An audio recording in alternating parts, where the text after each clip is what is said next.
Well, welcome to Outside of the Grid. And what you're seeing on your screen is my backyard, or part of it. It's kind of reminiscent of what old Charlie Greer's been speaking about lately. On his podcast, he was talking about Cahokia. And Cahokia and all up through the Midwest, you'll find all kinds of mounds. But those mounds are about the same ones as the, what's it called, the Bayou people up around Little Rock. Those are folks that are, about 1000 AD or so. But there are mounds down where I'm at that are, 3,500 years old, which is 1500 BC. And then there are some even closer than that. Watson Break. Poverty Point is the first one. Watson Break is the oldest mound system in the United States of America. And I'm sitting on this pond bank down here, and you can't see me from that satellite picture. From that picture, I think it's probably satellite. I'm going to try to throw some drone images in as well. But that one's 5,000 years old. That's like 3,500 BC in Monroe, Louisiana. Watson Break. And part of that property there is owned by private interests. That is a family. And I think the property changed hands. And maybe one day it'll be into some... it's actually in the most perfect conservatory right now. I've heard of people hiking in. I've never done it. I've never even been close to the property other than, Google Earth snooping and looking at it from that perspective, which is kind of like what you're doing in my backyard right now. Now, there are some things that may have changed since then. There's probably some small pine trees you can see in this particular picture. And even in the drone videos that are being added in at some point in time. But they're not like they are now. The trees, these pine trees are not. These are fast-growing pine. You probably couldn't see me now. I'm hid up under them. Of course, there was like a debate. People were like, man, if you put those out there near your pond would fill up with needles, because you know how needles do. I'm like, that's fine, because I'm growing up the rest. Because if you notice on this property back here, at least it's like, 4 or 5 acre spot, you're looking at, it's mostly been cleared. Previous owner, this property is actually a micro ranch. It was built, with a huge barn, which is still there, which we've got to improve for sure. It'd be great for pictures and such later on. But then, you could also have a horse or two back here. And then if you added in hay and other types of things, you could probably have more than that. But, the pond is a little bit over an acre. And a micro ranch, whatever that is. So this is another unique thing about this property. This is what I love about it. Now, there's no mountains, and there's a stream right down the road here, and it all kind of ties together, but there's no mountains here. This is pretty flat land. The Ouachita River is right near me here, and then there's like a branch near me, and that's pretty cool, because a branch is something it only gets wet typically whenever there's water flowing, although it has a couple little holes here and there. But the lay of the land is important, because if you go look at Poverty Point, or if you go look at Watson's Break, they're all right near to, drain into, access, utilize sources of water. And I've talked to several people about this before, and they're like, yeah, it doesn't matter. As long as you can get to the water, the big water, you're doing well, Even if you're 30, 40 miles up inland, like Columbus, you still get to the water, then you can go places.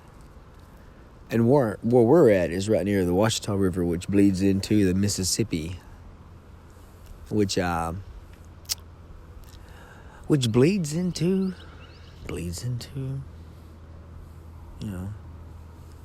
the Gulf of Mexico, Gulf of Mexico. And so like there's many others that are like that. Right near my house is so cool. That's why I created a company by this name, Confluence. Confluence. A conflux is where two rivers, a larger and a lesser, although two very important rivers for where I'm at now. Of course, I grew up near the Saline River, which has a confluence. It drains into the Ouachita River, which is where I live close to now. Same distance. But now I've lived all over the place. But I wanted to come back close, because there's blue skies and sunshine, 64 degrees on February the what? What is the date today? Let's look and see if we can get it from the phone here. Sunday, February the 19th. And I guess that's when I'm here,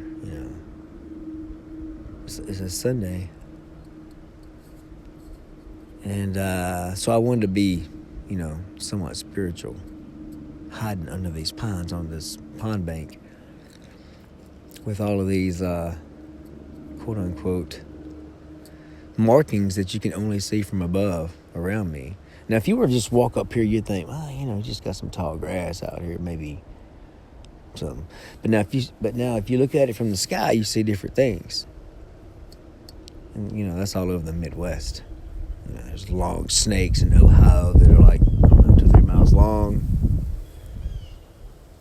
These are people that put thought into things.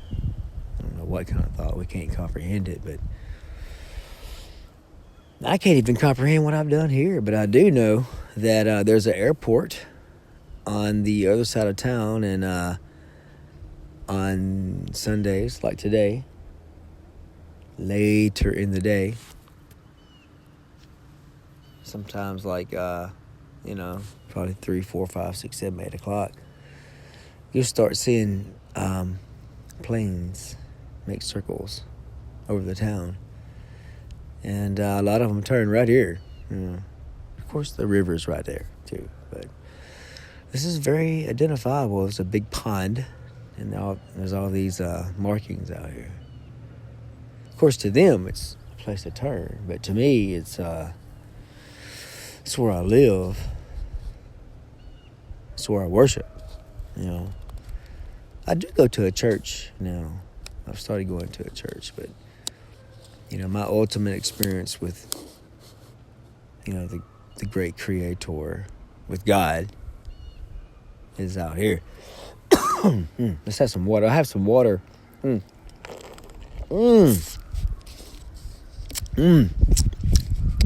that's water with a kick. You can buy these packets that taste like ocean water from Sonic. So it's very Smurfy. It's very blue. Very coconut. And again, it's February. 64 degrees, sunny. Absolutely beautiful out here. I'm hiding up under these trees. The sun is not really hurting me a whole lot. Definitely not now, because it's kind of behind a small patch of cloud. And I'm alive, in case you haven't been able to discern that part.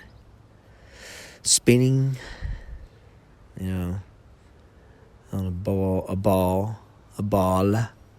of dirt, rock, and water around a huge huge ball of nuclear fusion. 66,000 miles per hour. You know, born, live, not guaranteed anything. Gonna die. Going to die. That's kind of weird. There should also be a video added in here of my barbecue barn. My barbecue barn is a pole barn. I love this place. It's like very reminiscent of I've been to, I've lived all across the South. Stayed here and there, Mississippi and Texas and Louisiana and Arkansas and Georgia and Alabama and Tennessee, Missouri, Oklahoma. I've been in all these places, spent time. Barbecue barns, and it's about the same as all of that, It's a pole barn, This is in the beginning stages, when you first start. They first start sparking up. They first start getting created. This one has, some camouflage tarps. Small investment. Maybe, $300 or $400 around this pole barn. And the back is opened up with lots of bungee cords. In fact, the bungee cords hold the whole thing together. It's not like tight. Because the wind blows through here, The middle of the property, there's a road through the middle of the property. Wind, from the north, the pond is the north side of the property. And, of course, now it's changed up some because I've allowed these Indian shapes out here to reroute the wind and set it off into other areas. But and as I grow trees out here over time, it'll definitely change things up there. But right now, the way that wind blows in, even now with it's less now than it was, but that wind comes in on those tarps, and that back tarp, which is suspended up, is tied up into the trees, 10 feet off the ground, pulled up with those bungee cords, and they jump, and the wind blows, and it pushes that tarp and those cords way up. And the sun flickers whenever it's bouncing up there. You can hear it. And then there's, these other tarps all around the building, the other three sides. And the front's really catching hell, because that north wind is coming in this time of year. And it's just, psh. I mean, it's literally a cell. I had to replace those front ones a lot. I had to replace the back one as well because it goes up and down way into the sky with those bungees tied to it. The side one's not so much, but they last a little bit longer. But I'm not trying to make them last a long time. It's the experience. I never could determine how those things got, worn out and broken because I've always been gone. I've always been on the road. I'm a mover and a shaker, I got to keep moving. I got to keep on moving, don't stop,